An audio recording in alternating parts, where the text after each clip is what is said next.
Muchas gracias a todos por estar aquí. Entonces, como decía Javier, la idea realmente es poder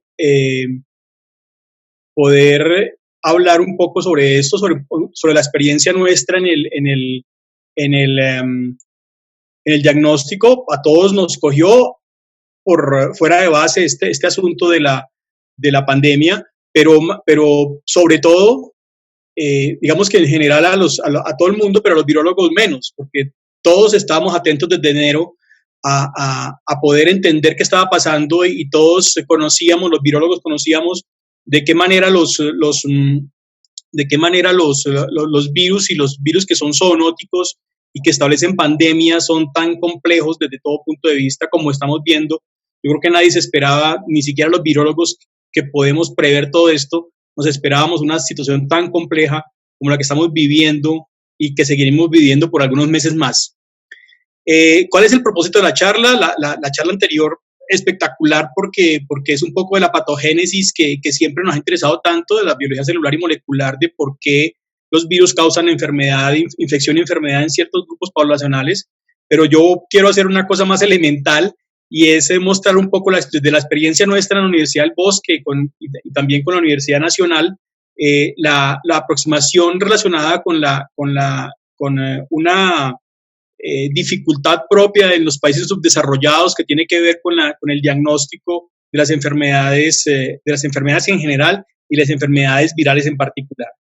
Entonces, este es el equipo de trabajo que participa en mi grupo de investigación. La mayor parte de los experimentos están a cargo de la doctora Eliana Calvo, que es pues nuestra bióloga molecular que tiene un gran interés en este tipo de actividades, y el resto de personas, de investigadores, todos virólogos de corazón y de formación, pues tienen también una gran participación en todos los experimentos que ustedes van a ver, en los que va a presentar particularmente. Esto hace parte de un trabajo financiado por MinCiencias, en el que nos comprometimos dentro de un panorama de investigar pacientes. Estamos haciendo investigación con pediatras, infectólogos, intensivistas de diferentes ciudades del país. Nosotros desde nuestra perspectiva y la posibilidad que tenemos de poder trabajar con la parte de laboratorio, pues estamos intentando generar una integración entre lo que hacen los médicos, los intensivistas, los pediatras, los infectólogos en diferentes hospitales con pacientes, y usando esas herramientas para integrar el diagnóstico de SARS-CoV-2.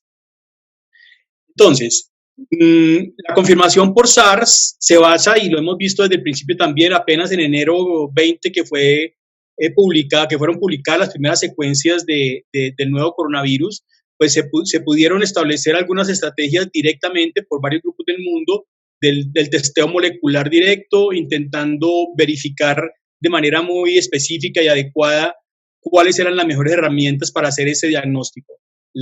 No voy a referirme al testeo y a la confirmación por serología, que sigue siendo una dificultad gigantesca desde el punto de vista de lo que desconocemos de la respuesta inmune de los pacientes a la infección por SARS-CoV-2, y que genera todavía muchísimas dificultades para poder utilizar la herramienta de manera adecuada, la herramienta serológica, que normalmente está bien establecida para otros virus y para otras infecciones, pero que en este caso sigue estando todavía en un terreno muy pantanoso. Y obviamente desde el punto de vista clínico, que también lo estamos haciendo en nuestro proyecto, es evaluando algunos marcadores bioquímicos que se asocian con severidad, con sexo, sobre todo con variables inmunes e inclusive genéticas que pudieran estar involucradas, no solamente desde el punto de vista del paciente, sino también los genotipos del virus y aquella microbiota y el microbioma asociado a la respuesta en esos pacientes gravemente enfermos. ¿Cuándo hay que hacer diagnóstico? La ventaja para los que hacemos diagnóstico y diagnóstico molecular es que en todo momento se requiere, absolutamente sí, se requiere una aproximación en el diagnóstico molecular. Inclusive desde la estrategia de hacer el screening de pacientes asintomáticos, en monitorear los contactos que inclusive en este momento con el descenso de la circulación en las ciudades, por ejemplo en Colombia, en Bogotá, donde ha comenzado a descender el número de casos diariamente. Se requiere indudablemente también hacer monitoreo de contactos, obviamente en el diagnóstico, que es donde principalmente juega su principal papel, en el screening de pacientes asintomáticos, porque conocemos todas las implicaciones que tiene ello desde el punto de vista de la transmisión,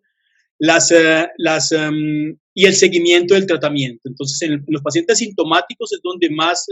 valor tiene el diagnóstico en general, y en particular el diagnóstico molecular, pues tiene mucha mayor robustez y facilita y confirma de manera con alta sensibilidad y especificidad la enfermedad y los casos por SARS-CoV-2. E inclusive, pues ya no se hace, ya antes sabíamos que o se hacía anteriormente y era hacer la prueba después del aislamiento, después de la cuarentena. Hoy en día no se hace, es suficiente el criterio clínico de los días de incapacidad o de cuarentena para hacer el desaislamiento, el desconfinamiento. Y obviamente también nos interesa muchísimo, y más hoy en día, después de todos los datos que tenemos, los datos parciales y esporádicos que tenemos de reinfecciones en pacientes que fueron previamente infectados hace 3 o 4 meses y que requieren ser confirmados desde el punto de vista segundo tipo, genotipo, por secuenciación genética completa. Entonces, en la dinámica de los marcadores me voy a referir particularmente en cuáles son aquellos que son, en particular el caso del RNA, que tiene una cinética y unos días de mejor sensibilidad, especificidad, sobre todo en aquellos pacientes que son sintomáticos tempranos y que pueden ser detectadas cargas virales relativamente altas en el tejido respiratorio y que ameritan una confirmación de manera relativamente fácil desde el punto de vista de la detección del RNA viral, pero también muy compleja desde el punto de vista de cuál es el mejor momento y la mejor muestra para hacer el diagnóstico. En este consenso, que es el consenso de atención de pacientes SARS-CoV-2 COVID de la Asociación Colombiana de Infectología, que se ha convertido en una guía internacional acerca de cómo asumir los retos desde el punto de vista inclusive general de los pacientes de confinamiento, los contactos, los familiares, hasta los pacientes que están en cuidado crítico, intubados y que requieren la intervención farmacológica o terapéutica de los intensivistas. Entonces, tenemos también en ese caso el método que siempre se ha definido, y en eso las revisiones son exhaustivas alrededor de que la PCR sigue siendo el mejor método de aproximación y de confirmación en estos casos, independientemente que en el caso de los sintomáticos el criterio clínico inclusive predomina sobre la confirmación del caso desde el laboratorio. En ese sentido, pues para aquellas personas que tienen contacto y que tienen cercanía con los pacientes, es claro que se privilegia la aparición de signos y síntomas que son característicos de la infección leve, moderada o severa sobre la confirmación por laboratorio. Pero sin embargo, en todos los casos se requiere, independientemente de que haya un criterio clínico y una sospecha clínica de alto nivel, se requiere la confirmación virológica intentando o haciendo la detección del RNA viral. Esta foto la tomé esta mañana, es un pantallazo del FINDx, que es el sistema finlandés que está mundial, que está basado en Finlandia, pero que mundialmente acepta pruebas de todo el mundo, de todo tipo, desde los inmunoensayos hasta los sistemas de extracción, y en este caso, pues obviamente los ensayos moleculares, y han reportado hasta este momento 371 protocolos o reactivos o kits que están siendo validados y evaluados en diferentes lugares del mundo. Solamente para decir que yo creo que no existe en el mundo, y para los que trabajamos en enfermedades desatendidas, esto de tener tantas oportunidades y tantas alternativas, pues es un poco doloroso, porque pues hay enfermedades en las que quisiéramos tener tanta actividad académica técnica como se ha mostrado para SARS-CoV-2. Pero bueno, también es un reto porque podemos de manera vehemente y directa también participar, como lo estamos haciendo nosotros. Al final voy a comentar unos datos sobre ello. Esta imagen, que es una imagen súper clásica de la forma como se replica el virus y la forma como ocurre el proceso del ciclo viral intracelular, Solamente la traigo para recordar un elemento que es súper importante, y es que, como en general los, los, um, eh, los sistemas de detección moleculares se basan en la amplificación y la detección de RNAs del virus, que pueden ser virus y material genético, genómico, que estén en los sobrenadantes o en los fluidos corporales, o en las células que están siendo descamadas del tejido respiratorio, o en las células que se toman durante un hisopado, porque recuerden que tomar secreciones no es tan eficiente como tomar células infectadas para hacer la detección. En el momento de hacer la extracción, recuerden que se hace extracción tanto del material que está soluble, libre en las secreciones, como de aquel material que está en las células y que hace parte o de células muertas o de células que estaban replicando activamente el virus, y por lo tanto entonces la posibilidad de detectar diferentes genes, vamos a verlo ahora, tanto de los genes de la nucleocápside o genes de la membrana de la envoltura, el GNE o el GNS, son estos que son proteínas estructurales los que mayormente se transcriben en las células infectadas, y por eso el uso de esos genes se prioriza en los sistemas de detección,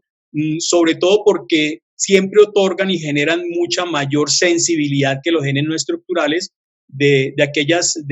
proteínas que se requieren para el ciclo viral, pero que en baja cantidad de proteínas, y por lo tanto las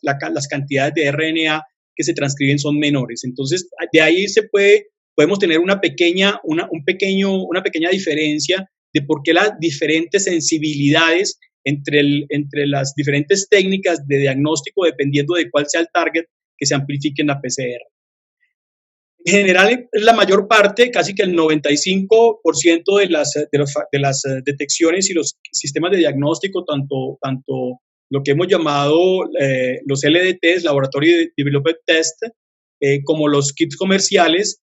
se hacen por TaqMan. TaqMan es una técnica que está descrita hace muchísimo tiempo, que era muy costosa hasta hace algunos años. Hoy en día, después de esto, también seguramente que se pondrá en su justa proporción el uso de sondas y de primers, que se basan fundamentalmente, es una RT-PCR que se basa obligatoriamente en tanto el virus es un virus de RNA, en la síntesis de un cDNA, que después durante el proceso de amplificación, voy a hacer aquí un zoom de esta imagen que me parece que es importante, porque solamente para recordarles, a todos ustedes son expertos en este tema, pero para ellos, tengo ahí varios estudiantes de mi curso de bioquímica de pregrado que de pronto está Sara y Lina y Laura, pueden eventualmente entender un poco mejor esto, en tanto las sondas tienen un fluorocromo y un quencher que apaga mientras estén unidos cercanamente. El fluorocromo emite fluorescencia, que es capturado y apagado por el quencher, de tal manera que solamente después de que ha ocurrido la amplificación y la polimerasa la TAC polimerasa, cuando sintetiza y extiende los primers que están en el target indicado, pues libera el fluorocromo y comienza su fluorescencia a ser detectado activamente por el equipo, de tal manera que ese es el principio por el cual se llama tiempo real, porque podemos ver el crecimiento en el número de copias de la PCR en la medida en que ocurre la amplificación. ¿Cuál es el gran problema o las dificultades que tenemos con el TaqMan? De por sí las técnicas de biología molecular pues son un poco más costosas que otras técnicas, pero en particular para el TaqMan se necesita un laboratorio especializado, tanto en bioseguridad para el caso de SARS-CoV-2 como para las técnicas moleculares en las que tanto el personal como los elementos estén disponibles para poder trabajar con ese sistema. Ustedes saben que un termociclador en tiempo real puede valer casi 5 o 6 veces más que un termociclador clásico. El personal tiene que estar altísimamente entrenado para manejar los equipos y para poder obtener los datos de las amplificaciones de manera robusta. Y el tiempo de procesamiento se requiere extracción, obviamente, de ácido nucleico, la amplificación, la lectura y el reporte, que en Colombia también se ha convertido en un cuello de botella, en tanto se requiere participar de un sistema que es el sistema de reporte de muestras procesadas en todo el país, que termina siendo casi tomando igual de tiempo que el propio procesamiento técnico, preanalítico y analítico de las muestras. Entonces, pues eso que genera muchos beneficios, en tanto podemos conocer de manera robusta y permanente los datos de muestras procesadas diariamente, pues para los laboratorios se convierte en un cuello de botella y en un rompecabezas que no ha sido completamente solventado desde el punto de vista de la informática que se requiere para ello. Entonces, cuando hablamos del genoma y de las diferentes características del RNA viral, conocemos muy bien que hay varios ORFs que son clásicos que normalmente codifican para proteínas no estructurales. Entre ellas tenemos la proteasa, que pues, tiene muchísimo interés desde el punto de vista de la patogénesis, pero que en este caso no nos interesa mucho desde el punto de vista del diagnóstico, pero sí nos interesa el gen que codifica para la RDRP. Recuerde que estos virus, como son virus de RNA, son virus que tienen la característica de que tiene su polimerasa es capaz de generar hebras de RNA basadas usando como plantilla, como molde un RNA. Y tienen esto que para aquellos gomosos de la virología, pues es una situación particularmente interesante, seguramente que ya también lo han comentado, el hecho de que tenga una nucleasa que tiene la posibilidad de hacer corrección parcial de los RNAs que se están transcribiendo, de tal manera que la variabilidad genética de los coronavirus en general es más baja que para otros virus de RNA. Pero entonces, para cada uno existen primers y sondas. Recuerden que para un tagma necesitamos un primer antisentido, un primer sentido y una sonda que tenga el fluorocromo y el quencher. Entonces necesitamos hibridizar o generar por bioinformática, buscar aquellas regiones que mejor se puedan comportar en algún momento, y entonces se utilizan frecuentemente lo que se llaman los ORF1, el ORF1A, el 1B, o una conjunción que hay en ambos ORFs. La parte de la helicasa, la región de helicasa de la polimerasa, se usa frecuentemente, como se hace, por ejemplo, en la Universidad de Antioquia en Medellín, que se utiliza frecuentemente también el gen que codifica para la spike,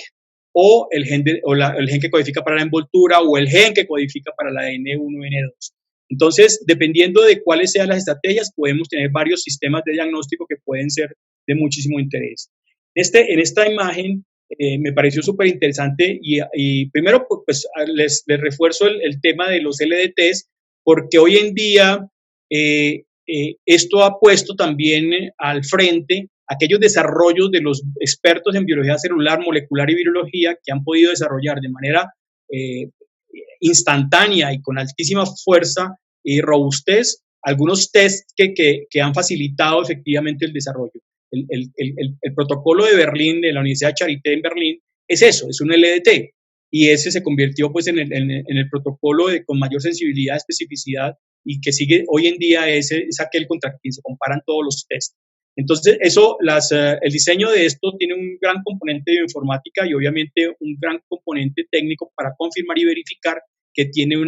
características adecuadas para la detección del virus en aquellas muestras clínicas de pacientes tanto asintomáticos con baja carga viral como en sintomáticos. Entonces, tenemos varios casos. Los que más frecuentemente encontramos siempre son aquellos, por ejemplo, los del CDC de China, que utiliza tanto una parte del ORF1A y estos que llamo la atención de ustedes sobre esto, que son el IP1 y IP2, que son fragmentos que que son secuencias, son primers y sondas que están hibridizando en una región de la RDRP. En este caso,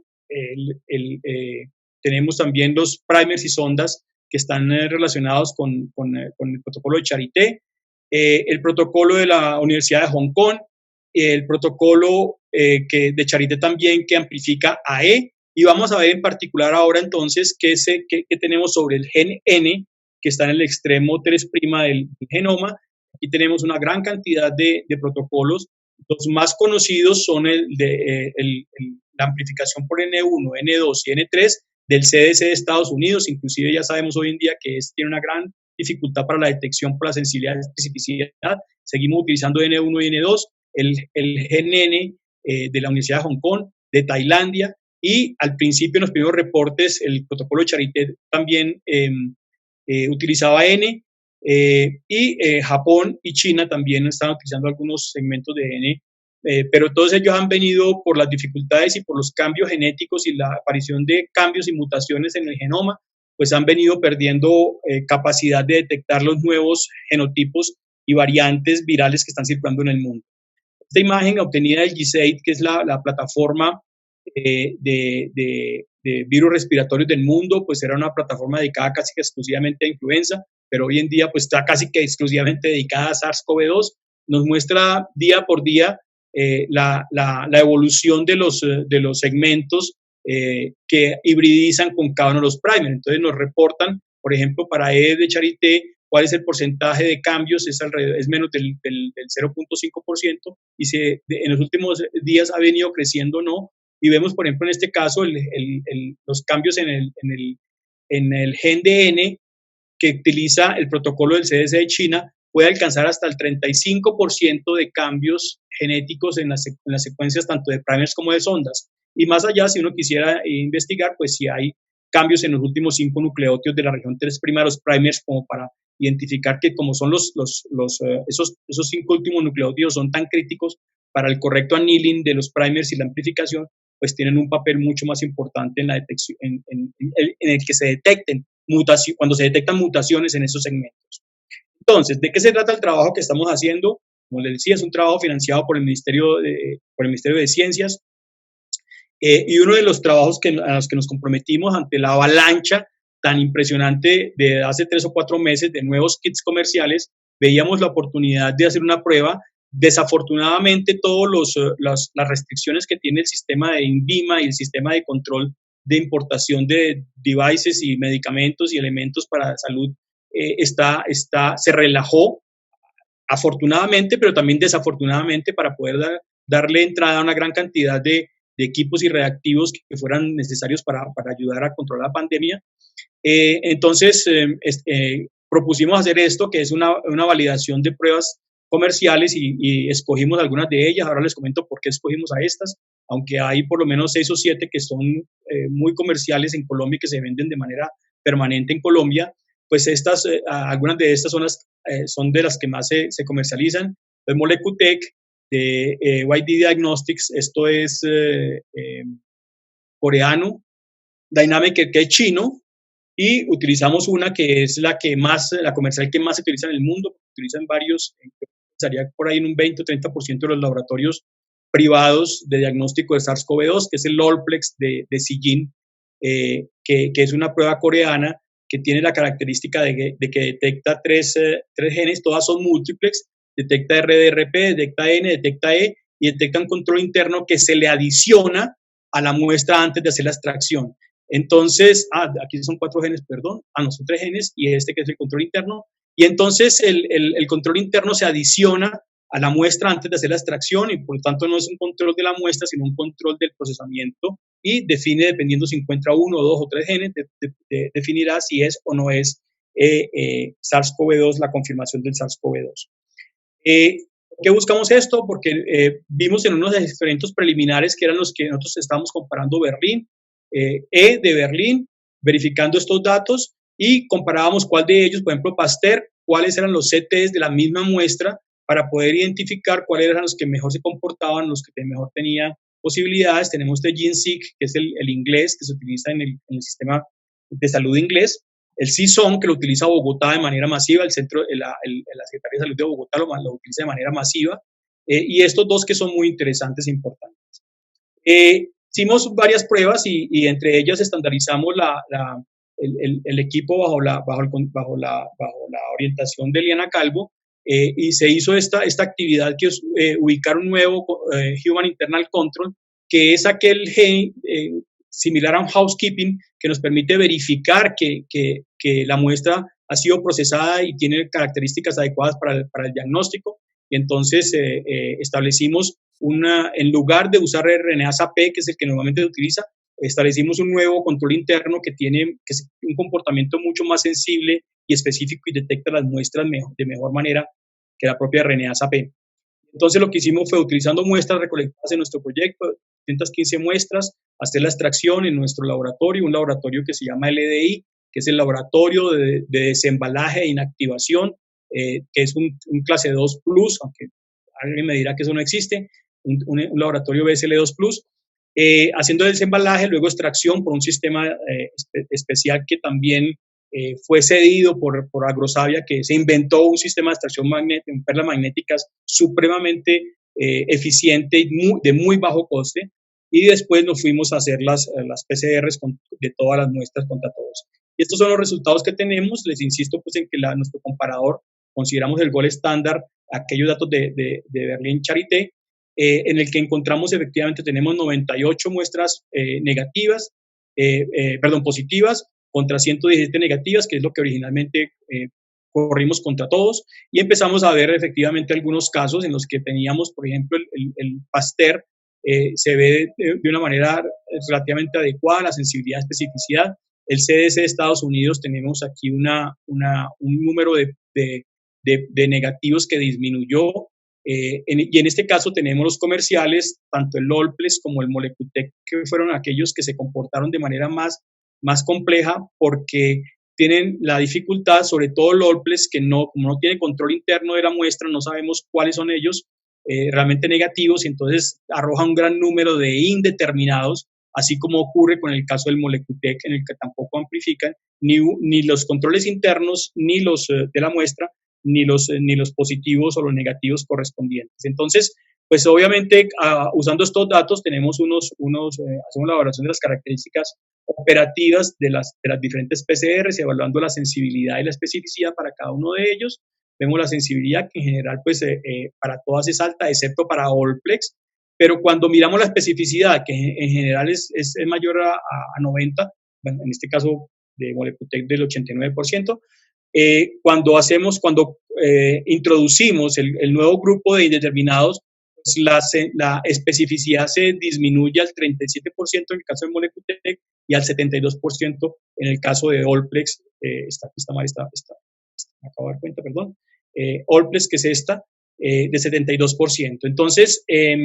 eso nos indica efectivamente que hay unas dificultades con los kits comerciales que hay que tener en cuenta en el momento de recomendar su uso. Esta es una imagen que nos confirma, hacemos sensibilidad, de qué manera podemos encontrar sensibilidad con diferentes tipos de gráficas, de diferentes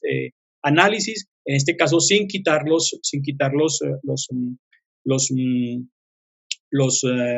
indeterminados, y después de quitar los indeterminados, cómo se nos afecta la especificidad de manera muy grande en el caso de los dos kits de Olplex y Molecutec. En el caso de los kits in-house, de los LDTs, de los test LDTs, pues no tienen ninguna dificultad porque se detecta mayor proceso. En ese mismo proceso lo que hicimos fue también evaluar un LAMP, el LAMP que es una técnica que fue descrita hace más de 10 años, más de el 2002, ya casi 20 años, que es una técnica elegante, económica, sencilla, que no requiere un termociclador especializado, inclusive en algunos casos no requiere termociclador, solamente una temperatura de un baño María de 65 grados, porque es una amplificación isotérmica cíclica que permite efectivamente detectar cuando hay un cambio en el pH recuerden que cuando hay la síntesis la síntesis del DNA por la polimerasa, se generan pirofosfatos como parte de la reacción y un protón por cada reacción que causa una disminución en el pH, y el indicador de pH termina variando su color y se puede ser detectado a simple vista cuáles son positivas y cuáles son negativas. Entonces, eso es una estrategia que realmente facilita muchísimo el proceso, es muy económico. Encontramos que tiene una concordancia del 91%, usando 140 muestras de muestras previamente confirmadas, usando Berlín como control, como gold estándar, y tenemos una dificultad, y es cuando se usa el control interno de RNA-SAP, que es el que viene para LAMP, pues tenemos una concordancia de solamente el 60%. Esto ya fue corregido recientemente, los proveedores nos dicen, de New England Biolabs, cambiaron el RNA-SAP, no por culpa nuestra, porque seguramente ya se han dado cuenta de esto, por un gen de beta-actina que genera mucha mayor sensibilidad para poder definir si la muestra está bien tomada o no está bien tomada, que en las condiciones de los países desarrollados, pues eso tiene muchísima importancia. Como el compromiso era mostrar algunos datos sobre los costos, porque esto es un costeo de cuánto vale los materiales, los costos directos de una prueba en nuestro laboratorio, son alrededor de 21,000 pesos, lo cual corresponde alrededor a $6 de los costos elementales. Cuando se suman otros costos que incluyen personal, los costos indirectos, y el costo de extracción, que en la mayor parte de los casos se hace o por robot o por cartuchos de sílica, pues los costos de los cartuchos de sílica terminan aportándole un gran costo, aportándole un gran porcentaje al costo total del proceso, que es alrededor de casi 70.000 pesos, lo cual corresponde a $18 aproximadamente en total. Pero esto sería el costo real de una prueba en el laboratorio desde que llega la muestra de hisopado hasta que sale el resultado, sin contar efectivamente el costo de la toma de la muestra, que termina también siendo muy elevado por el uso de EPPs y el personal entrenado en ello. Entonces, en el caso al final,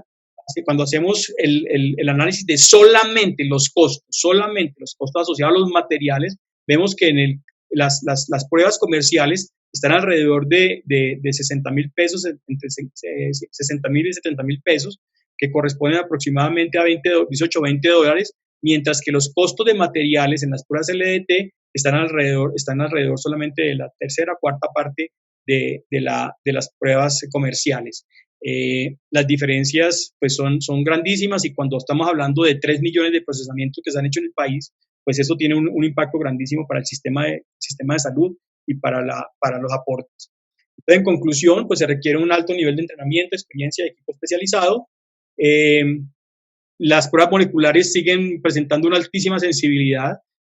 Una gran recomendación que nosotros siempre insistimos en todos los proveedores, y siempre tenemos también grandes discusiones con ellos, con algunos de ellos, que nos dicen que no es justo que les pidamos un control interno. Para Colombia y para las condiciones en las que se recogen y manipulan las muestras y todo el procesamiento preanalítico de las muestras, es indispensable que esas muestras tengan un control positivo de amplificación. Debe exigirse en todos los sistemas. Las pruebas moleculares se van a seguir haciendo, porque independientemente de que en este momento en algunas ciudades grandes la tasa de transmisión se esté bajando, pues las tasas de transmisión están aumentando desafortunadamente en las ciudades intermedias y pequeñas. Apenas se ocurrió el descuarentenamiento hace 15 días. Por lo tanto, el sistema molecular de detección se seguirá necesitando, tanto inclusive para evaluar la circulación estacional del coronavirus, y después de que se introduzca la vacuna, también para poder detectar a aquellas personas vacunadas si la infección es por tal o cual virus, debe estar incluido el SARS-CoV-2. Entonces, es mandatorio y se debe exigir siempre, tanto a las autoridades nacionales y regionales, de que se haga una validación operativa de los sistemas comerciales. Entonces, insisto, esto fue unas actividades financiadas por el Ministerio de Ciencia a través de ese proyecto financiado a la Universidad del Bosque. Pues bueno, algunas actividades el equipo de trabajo que está en la Universidad del Bosque, apoyado por otros laboratorios de la universidad, desarrollando actividades de diagnóstico permanentemente para Bogotá. Muchísimas gracias, Javier. Muchísimas gracias, María Cristina. Vamos a empezar entonces. La primera dice, doctor Castellanos, se ha reportado que la mejor forma de diagnosticar COVID-19 es utilizar PCR y pruebas serológicas, y que esto podría tener un resultado con una certeza de 98.6%. Nuestros países no tienen fortaleza económica para realizar ambas pruebas. Considerando las restricciones económicas, ¿a qué prueba le apostaría usted de modo que haya certeza y se analice una muestra amplia de la población? Es una pregunta súper interesante, porque tiene que ver con datos que son obviamente tanto económicos como logísticos. Definitivamente hay una dificultad grandísima desde el punto de vista económico. Las pruebas siguen siendo pruebas costosas, inclusive con una dificultad muy grande, y es que muchos laboratorios, inclusive nosotros mismos que hemos hecho inversión en tiempo, en personal y en maquinaria nueva, pues los costos que reconoce el sistema de salud, sabiendo que el sistema de salud no le reconoce 0 pesos a las universidades, ¿no? 0 pesos. Las universidades que están trabajando en esto no reciben ningún beneficio económico de hacer procesamiento. Eso es importante decir. Están haciendo, por lo menos en nuestro caso, haciendo parte del soporte en epidemiología, seguimiento y rastreo de casos, en nuestro caso en Bogotá. Definitivamente sí, eso es una pugna. Lo que pasa es que, como yo lo decía hace poco en otra conferencia, el asunto de la serología definitivamente sí apoya la confirmación de casos. Pero las serologías, por el afán de muchos proveedores y muchos comerciantes, entraron en una mala fama porque la calidad de las primeras pruebas, sobre todo las pruebas rápidas, no era suficientemente adecuada. Eso se vio en Italia, se vio en España, se vio en Inglaterra. Por lo tanto, entonces hubo una gran dificultad y hoy en día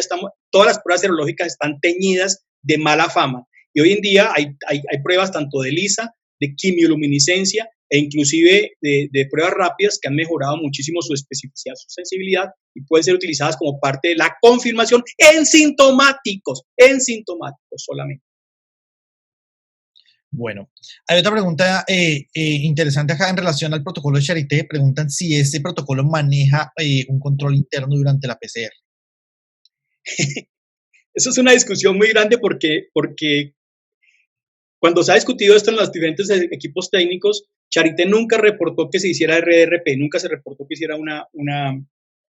que debía utilizarse una prueba, un control interno. Pero este control interno, en particular RNA-SAP, viene de una buena práctica del diagnóstico de la pandemia del 2009, en la que se acostumbraba, hasta ese momento no se hacía, a partir de ese momento se empezó a hacer para verificar, insisto, sobre todo en países subdesarrollados, donde la muestra fue tomada, fue mal transportada, llegó a destiempo, llegó por la noche, no hubo quien la transportara, el camión se varó, se demoró 10 o 12 horas sin refrigeración, hay que demostrar que la muestra todavía tiene suficiente RNA para detectar. Entonces, es una buena práctica de diagnóstico que tenga control. No lo reporta Charité, pero la OMS lo pide. Ok. Hay otra pregunta relacionada al tipo de muestra que se utiliza. Dice, ¿qué opinión tiene usted sobre realizar la RT-PCR en muestra de saliva versus hisopado nasofaringeo? Las muestras de saliva ahorraría costos y además disminuye el riesgo de que para la persona que toma la muestra, pues dado pues, es mucho más fácil la toma de esa muestra, puede tomársela individualmente la persona, ¿no? Absolutamente sí, absolutamente sí. Lo que se ha mostrado es que la sensibilidad comparativa con respecto al hisopado, la mejor muestra es el hisopado nasofaríngeo, la mejor muestra para hacer la detección. Eso no tiene discusión. Pero la muestra de saliva tiene ventajas, la facilidad de la muestra, la posibilidad de que el paciente la tome solo en un sitio cerrado y pase el tubo a un profesional para que lo manipule sin utilizar EPPs durante la toma de la muestra, lo cual ya genera unos beneficios económicos grandes. Y así se pierda sensibilidad de 3 o 4 o 5%, como se sabe que se pierde la sensibilidad, sigue siendo de muy buena calidad la PCR en saliva. Ahí la dificultad está y lo que se está trabajando es en un sistema de recolección de saliva suficientemente buena para que sea una saliva que tenga buen resultado analítico, porque pues por la contaminación, bacterias, hongo, temperatura, podría degradar el RNA rápidamente. Hay otra pregunta en relación a un kit. Preguntan qué opinión tiene acerca de un kit que detecta el ORF8 versus los otros genes C, N y E. Comentan que ellos tienen un nuevo kit que detecta ese gen y que lo habían escogido porque habían revisado más o menos 32.000 secuencias de coronavirus y parecía ser, imagino que estable. ¿Qué opinión tiene acerca de eso? Pues realmente la decisión de cuál kit usar y cuál kit comprar depende mucho. La mejor recomendación es que hagan las pruebas también, un poco como las hemos hecho nosotros hasta ahora, para definir cuál es el que mejor se comporta de ellos. Después de este trabajo, nosotros llevamos haciendo este trabajo 2 meses, y después de este trabajo, pues algunos laboratorios, sobre todo en salud pública, han tomado la decisión de no comprar ciertos kits, porque el rendimiento no es tan apropiado y la altísima tasa de indeterminados que generan últimas deterioro en las cifras, pues es una cosa compleja. No, la sensibilidad y especificidad son diferentes. Verifiquen que se comporta igual a un kit o a un LDT de Berlín, y si es suficiente, se puede cambiar si verifican que se comporta tan bien como un gol estándar o cercano. Ok, hay una última pregunta, pues hay más preguntas, pero vamos a hacer una última en horas del tiempo, que me parece interesante en relación al manejo de la muestra. Sí, sobre todo teniendo en cuenta que estamos hablando de un virus RNA, y pregunta qué tanto se podría afectar la integridad de la detección del virus en muestras que permanecen varias horas sin refrigeración. Ha sido evaluado, no para este caso, para el caso del SARS-CoV-2, aunque hay algunos datos sobre eso, pero en general para cualquier muestra debe ser refrigerada hasta 24 o 48 horas que permanezca a 4 grados permitiría la detección relativamente apropiada. Muestras que permanecen sin refrigeración más allá de 4 o 6 horas, realmente es bien difícil encontrar el RNA porque pues todos los fluidos corporales, entre otras cosas, la RNasa P está ahí es para eso. La RNasa P no sirve para control, pero está degradando RNA permanentemente y muy activamente. Ok, bueno. Doctor, ya no sé, hay algunas otras preguntas en el chat, si de pronto puede tomar Claro que sí. responderlas. Y muchas gracias de nuevo por esta